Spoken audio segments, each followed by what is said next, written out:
தற்போது கிடைத்த அண்மை செய்தி. தமிழக வெற்றிக் கழகம் என்ற கட்சியை அங்கீகரிக்க கோரி பொதுச் செயலாளர் புஷி ஆனந்த் தேர்தல் ஆணையத்திடம் மனு வழங்கியிருந்தார். பல்வேறு கட்ட ஆய்வுக்கு பிறகு தாவேகாவை தேர்தல் ஆணையம் அங்கீகரித்துள்ளதாக தற்போது தகவல் வெளியாகியுள்ளது. அண்மை செய்தியாக பார்த்துக் கொண்டிருக்கிறோம். தமிழக வெற்றிக் கழகத்தை இந்திய தேர்தல் ஆணையம் அங்கீகரித்துள்ளதாக தகவல் வெளியாகியுள்ளது. தமிழக வெற்றிக் கழகத்தை தற்போது தேர்தல் ஆணையம் அங்கீகரித்துள்ளது.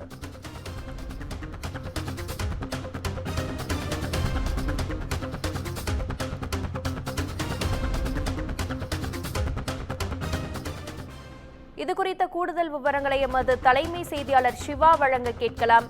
வணக்கம் சிவா, இதுகுறித்த கூடுதல் விவரங்கள். சுகன்யா, தமிழக வெற்றி கழகத்தினுடைய அரசியல் கட்சி என்ற ஒரு அங்கீகாரம் என்பது தேர்தல் ஆணையம் வழங்கியிருப்பதாக ஒரு தகவல் வெளியாகி இருக்கிறது. இது தொடர்பான அறிவிப்பை நடிகரும் தமிழக வெற்றி கழகத்தினுடைய தலைவருமான விஜய் நாளை தினம் அறிவிக்க இருப்பதாகவும் தகவல் வெளியாகி இருக்கிறது. குறிப்பாக கடந்த பிப்ரவரி மாதம் தன்னுடைய கட்சியை அறிவித்திருக்கக்கூடிய நடிகர் விஜய் இந்த கட்சியினுடைய செயல்பாடுகள் தொடர்பாக கட்சி பாடல், அதே போல கட்சியினுடைய கொடி போன்றவற்றை எல்லாம் கடந்த மாதம் அறிவித்திருந்தார்.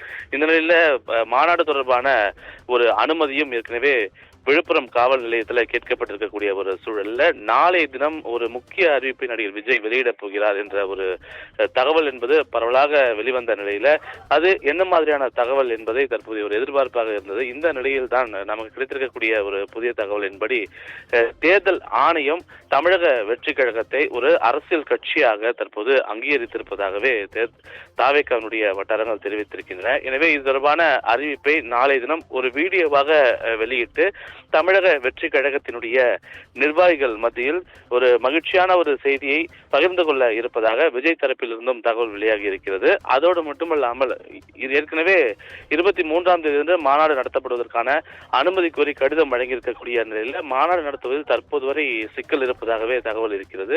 ஏற்கனவே காவல்துறை கேட்ட 21 கேள்விகளுக்கும் தமிழக வெற்றி கழகத்தின் சார்பாக பதில் அளிக்கப்பட்டிருக்கக்கூடிய நிலையில இதற்கு காவல்துறை அனுமதி வழங்கியிருக்கிறதா, திட்டமிட்டபடி 23ஆம் தேதி அன்று மாநாடு நடத்தப்படுமா என்பது தொடர்பான ஒரு அதிகாரப்பூர்வ அறிவிப்பையும் நாளைய தினம் விஜய் வெளியிடுவதற்கான வாய்ப்புகள் இருப்பதாகவே தாவேகா நிர்வாகிகள் கருதுகிறார்கள். எனவே அந்த அடிப்படையில் நாளைய தினம் இந்த 2 முக்கிய அறிவிப்புகளை நடிகரும் தாவேகாவுடைய தலைவருமான விஜய் வெளியிட இருப்பதற்கான ஒரு சாத்தியக்கூறுகள் இருப்பதாகவே தாவேகாவுடைய தரப்பிலிருந்து தகவல் வெளியாகி இருக்கின்றது. சுகன்யா,